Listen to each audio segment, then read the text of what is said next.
Síntese Olavete contra a modernidade. Pseudônimo São João Maria Vianney.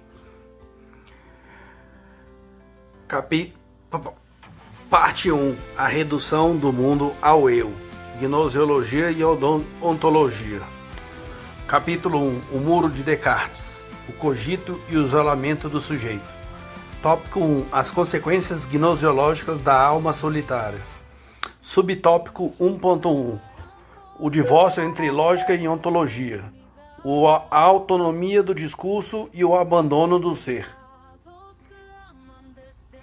A instalação do sujeito na, aspas, alma solitária, fecha aspas, por intermédio do cogito cartesiano, não foi um evento circunscrito à psicologia ou à biografia de Descartes, mas uma mutação estrutural na própria arquitetura do conhecimento ocidental.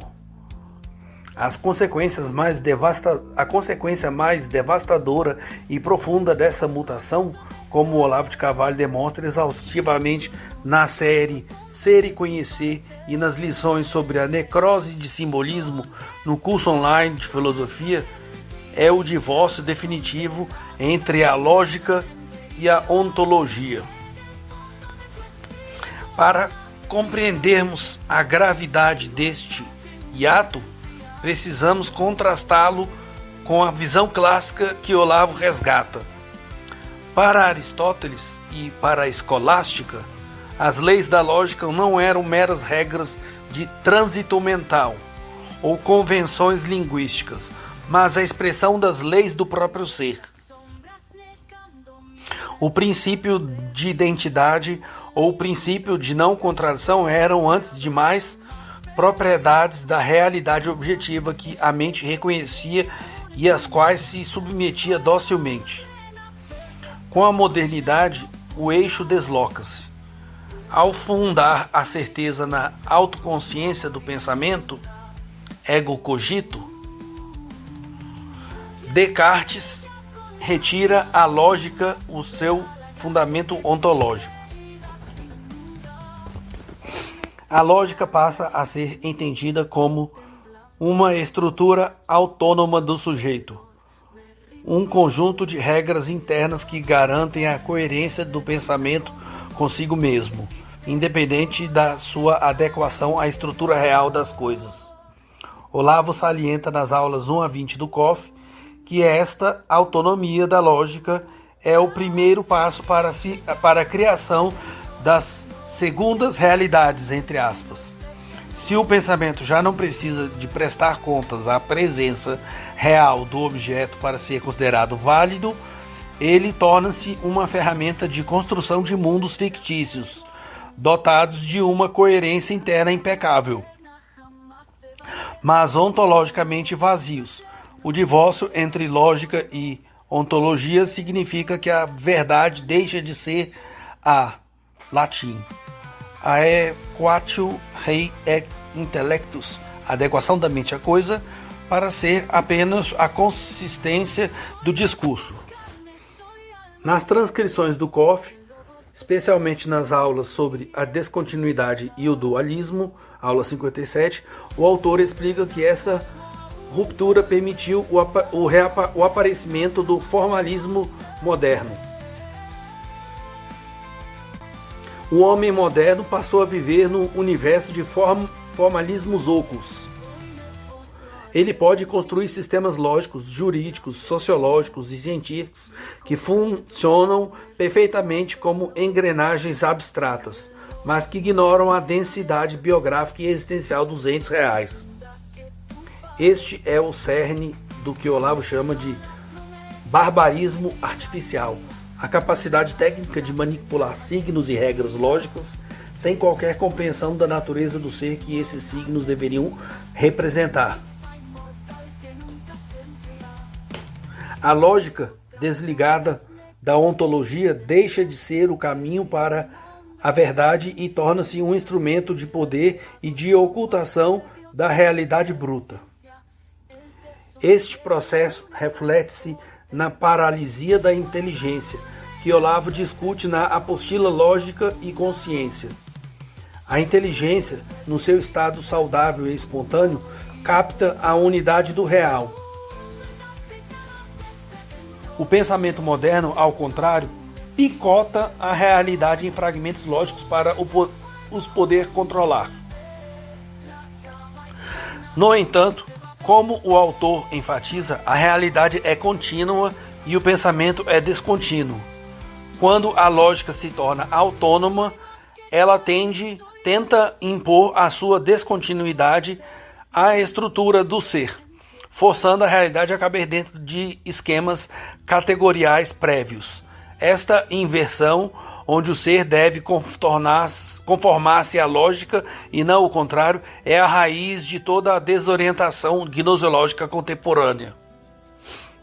O intelectual moderno, instalado no seu gabinete cartesiano, percebeu a capacidade de perceber o que as coisas são, restando-lhe apenas a capacidade de falar sobre como elas aparecem nos seus sistemas de regras.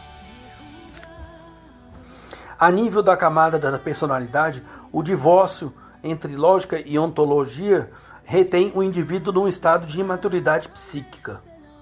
O sujeito pode ser um lógico brilhante, um cientista de renome ou um ideólogo influente, operando na camada 6 da competência social. Mas a sua alma permanece retida em níveis de motivação puramente verbais ou pulsionais, pois o seu conhecimento não tem raiz no ser.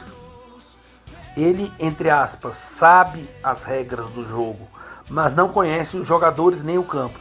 A sabedoria, que Olavo define como a integração do saber na unidade da autoconsciência, torna-se impossível nesse cenário. O conhecimento torna-se um fardo exterior, um capital de informações que o sujeito manipula, mas que não tem poder de o transformar interiormente, pois não há contato real entre a mente e o ente. Além disso, este hiato gnoseológico é o que permite a ascensão da mentalidade revolucionária. Se a lógica é autônoma e o ser é apenas matéria-prima maleável, o revolucionário sente-se no direito de redefinir as leis da realidade através do discurso. A segunda realidade é um edifício lógico construído sobre o vazio ontológico. Nas aulas do Koff, Olavo demonstra que a destruição da unidade entre lógica e ontologia retirou ao homem o fiscal da sua própria sanidade, entre aspas. Sem o ancoradouro na realidade concreta e na presença total, o discurso humano entra em rotação livre, produzindo ideologias que prometem a libertação, mas que resultam na escravidão à mentira sistêmica. A recuperação da sanidade intelectual exige, portanto, a restauração da ontologia como fundamento da lógica, obrigando o pensamento a curvar-se novamente perante a evidência do ser. No esboço de um sistema de filosofia, a superação deste divórcio é o objetivo final da gnoseologia olaviana. Trata-se de reeducar a inteligência para que ela volte a ser a faculdade de ler por dentro a realidade. Isso implica o reconhecimento de que o senso de presença, fecha aspas, é anterior a qualquer articulação lógica. A lógica deve voltar a ser o que era no organo aristotélico, uma parte da ciência do ser, uma técnica de expressão da verdade e não um substituto da própria verdade.